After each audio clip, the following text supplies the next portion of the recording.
Hey, Nicole Havlicek here from PrimeTime Pickleball.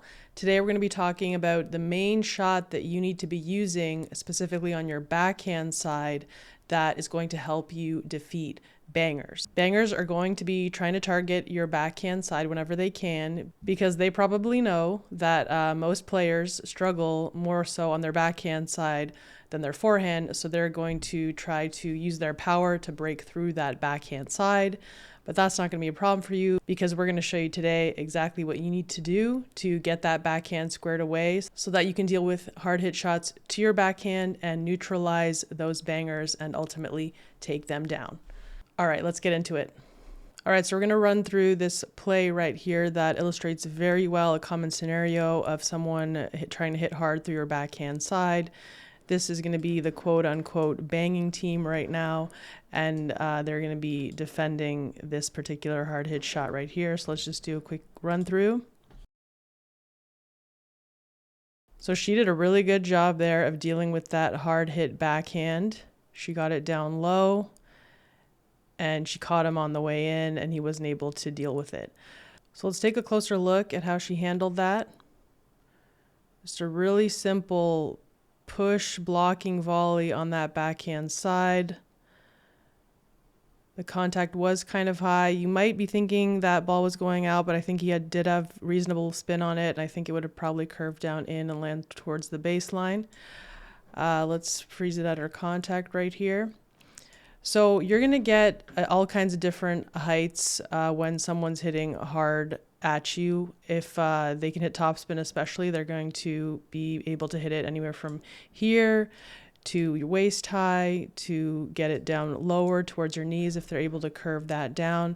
So you're going to need to be able to hit that blocking backhand shot from all these different heights.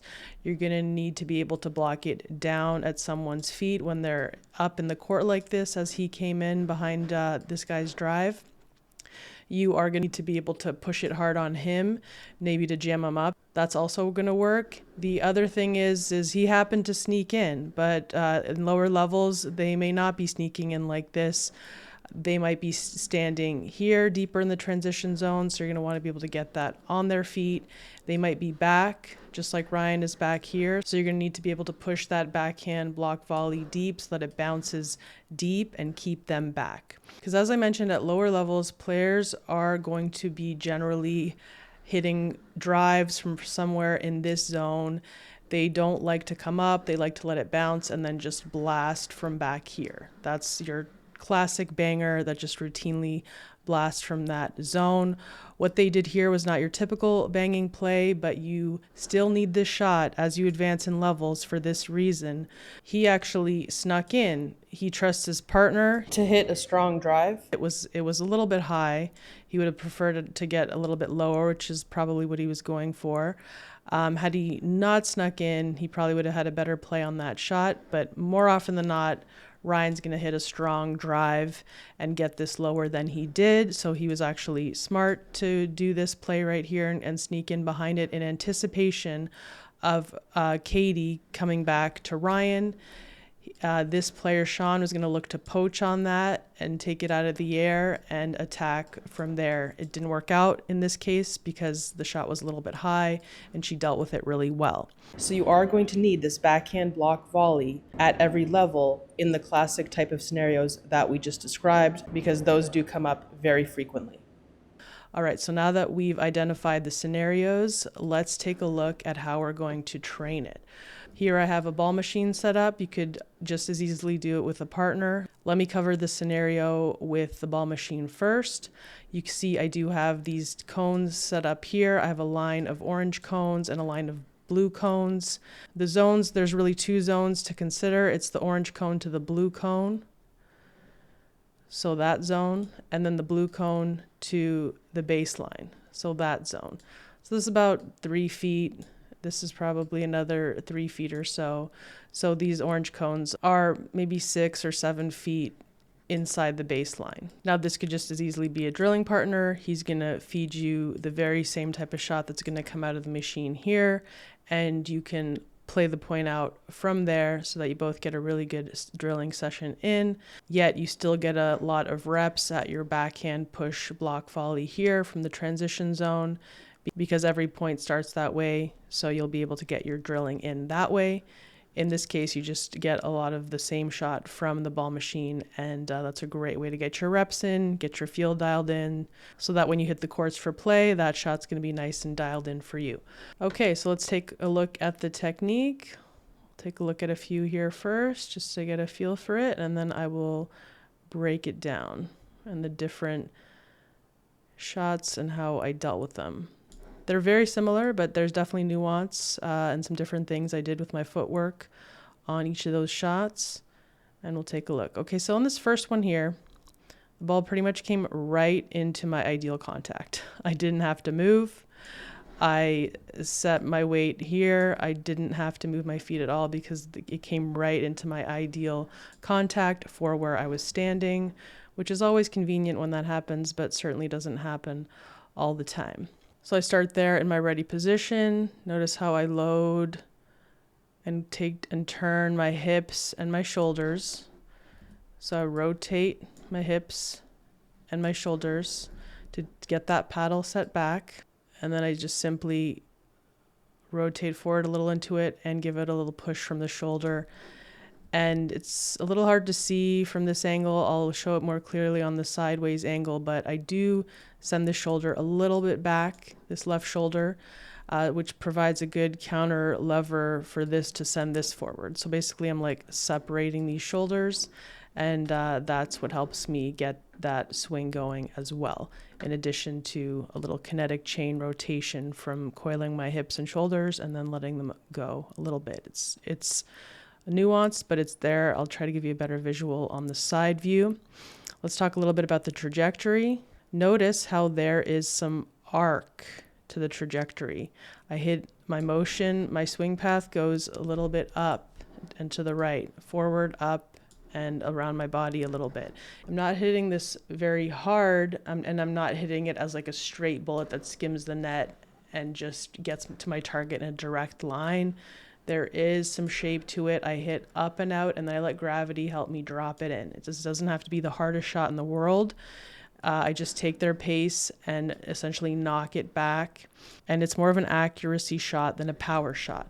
Okay, let's move on to the second shot here. Motion's going to be very similar.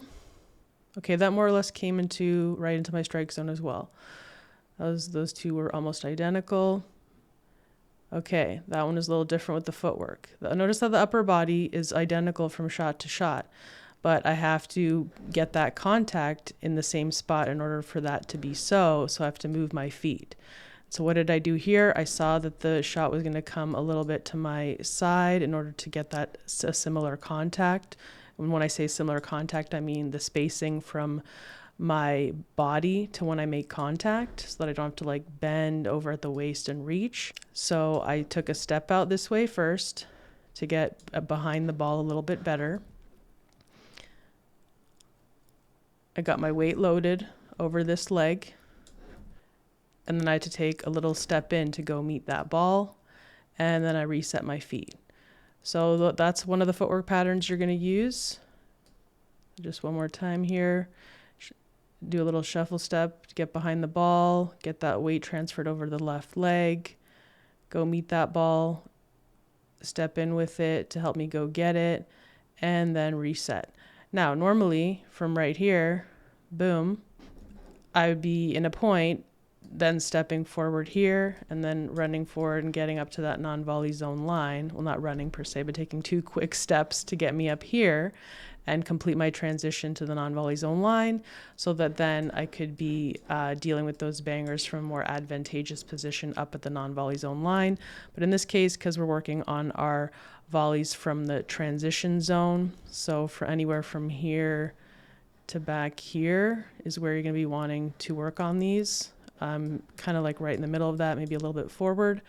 That's what we're working on here. So volleys specifically on the backhand side from the transition zone. So that was another footwork combination there. Next one is the third one here. That again goes a little differently because as this ball's coming in, I see that it's coming a little bit more towards my right side. It's so coming a little bit more into my body. So in order to get this upper body motion similar, you always want to make that be as similar as you possibly can. I had to get my weight going this way and move my feet a little bit that way. So let's take a look at what I did. Sometimes you might take a step. In this case, I didn't. I just pivoted my foot a little bit. I straightened out this leg. I got my weight over this leg. My knee's bent though, but I got the weight over on this side, got the weight off this side so that I could shift over and so that I could keep reasonable spacing with the ball. If I hadn't done that, I'd be really jammed, but I was able to create some nice space, still get a nice push through with some space to swing for that volley. And that's what you want. It's all about creating some space and getting a strong contact so you're not too jammed and you're not too extended. So like there's a range kind of anywhere from here to there. This would be maybe as close as I want to hit it to me, and this would be as far as I'd want to hit it from me. So I'd have to move my feet to kind of get it in there. This would be ideal, but like this range is acceptable. Here, I'd be reaching, and that's not ideal. It's going to happen sometimes when you have to really go get that ball because they are trying to hit it past you. So that'd be more of like I'm stabbing at it to go get it rather than like having good control and being balanced and, you know, hitting the ball on my terms. And I also don't want it, you know, coming and jamming me where my paddle's pretty close to my body. That again would be not hitting the shot on my terms, although it certainly is going to happen and good players can do that. And it's something you're going to need to be able to do from time to time. But if you can move your feet and not do that, then that would be preferable. All right, last one here. It was a little low. So I had to bend my knees, sit my butt down. And but otherwise, really the same thing. I did have to get out of the way of the shot a little bit, again, with putting my weight over on this right leg and straightening out this left leg to create some extra space so I could get that clean contact and still add that nice low to high push motion. All right, let's move along to the side view. Okay, so this is a good example of the one that came right to me where I didn't have to move my feet much because I really wanted to talk more about the upper body here. So there's my ready position.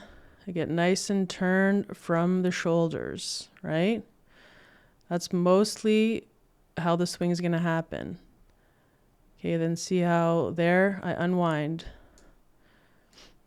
Okay, so here I wind up.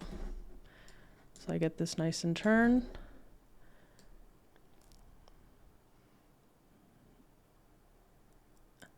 It's very subtle in this case. It's more subtle than on the forehand because I do I separate these shoulders a bit, and that this acts as a counter lever to help me send this shoulder forward. That's how things work on the backhand side. See that right there, how they separate a little bit? It's subtle, but it's right there. And then I also see how my body's uncoiling right about there. It's a little later than on the forehand side, as you'll see if you look at that other video that I'm gonna link in the description. So a lot of this is the shoulder separation, and then I just use this shoulder here to knock that swing forward. It's not a very pronounced power swing, as I mentioned, so you don't need a whole lot of body into it. But as you can see, I do still put a little bit of body into it, and I push out from this shoulder. Not a big swing. I take most of the pace and just rebound what's coming to me and just essentially knock it back. Pretty simple swing, not a whole lot to it. Less is more on this shot. It's really about getting the timing of your shoulder motion going forward and just giving that ball a nice knock from a little bit of your body and swinging that shoulder forward and out. And that's it. You take the pace and you just send it back. Okay, let's take a look at a side-by-side view from the transition zone here and when you would do up at the non-volley zone. Because remember, the goal in a point is to advance up to this position. But this shot is more difficult than this shot. So for training purposes, you might want to start up here. You have to hit it a shorter distance, so everything's just a little bit easier. And then as you hit this quite well and can hit it to your zones with accuracy and you're controlled, then you can move back and work it from this range. But in a point, you have to cross this threshold here before you can get to this threshold. So it's important that you get both locked in, because if you don't hit this well, you're never going to get to this position. But for training purposes, as I mentioned, it's going to be the reverse, because this shot's easier than this shot. Okay, so these shots are really 90% or more similar, but let's just take a look at some of the differences here. There we are in our ready position. We see the shot coming in. We rotate. Notice how I have a bigger rotation on this one than this one, because I have to knock this one a longer ways. This one is probably coming in a little faster. It'll decelerate more by the time it would get to me to this position. So I'm dealing with a little bit more speed here. I also don't have to send it as far of a ways, so I don't need as much turn to give it a knock. It's a smaller knock through that push volley, so the swing will be shorter and I won't need as much turn. Okay, so this swing is just a little bit shorter. This one's a little bit more lengthened and a little bit faster, because I do need to send this one a longer ways. So as you can see though, other than that, there are so many similarities. All right, so this is the shot you need to be able to handle when it comes at you hard on the backhand side. One of the measures of determining how good a player is to hit them a hard shot and low on their way up to the non-volley zone line. So as they're in the transition zone, how well do they handle a hard shot low and to the backhand, or even to the backhand and mid-height? Hit a few hard ones there and see how they handle it. If they do a good job with it, then their skill level in general in pickleball is probably high, because this is one of the harder shots. Therefore, it is one of the shots you need to get dialed in if you hope to overcome that rite of passage that we all need to, which is beating bangers. You need to be able to deal with hard hit shots to your backhand side, because people are going to find your backhand side. They're out there hunting for it. And it's going to serve you well in levels beyond dealing with lower level repetitive bangers. It's going to serve a purpose for higher level play, because this shot still will come up even when the other team is not hitting everything hard. But for the times when they do hit it hard, you're going to need that shot for this scenario as well. Now, as I mentioned, for a lot of my training, I like to use the slinger bag. It's a really good training companion because I can get out there anytime. I do have players that I can drill with, but at times I want to get out there in the middle of the day and people aren't available, and I can get a lot of reps in on exactly the shot I want to hit. It never gets tired. It always does whatever I want to do, and it's very reliable for an affordable price.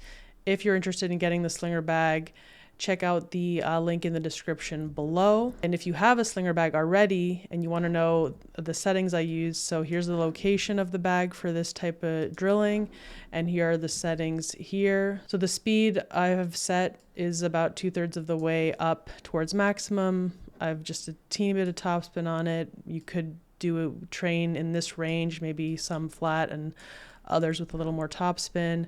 And I have the feed frequency at a pretty good clip. It's the maximum would be here, which is 2 seconds between shots. So this is probably like 2.5, 3 seconds between shots, and that's a good pace. And I have it set to the lowest incline possible in this case. All right, I hope you enjoyed this video. Get out there, get to training your backhands, this one and of all types, because like I said, people are gonna be out there hunting for your backhand, and there's no reason why it can't be rock solid when you get out there and you train it. But most importantly, go out there and have a lot of fun. Happy pickling. I'll see you in the next video.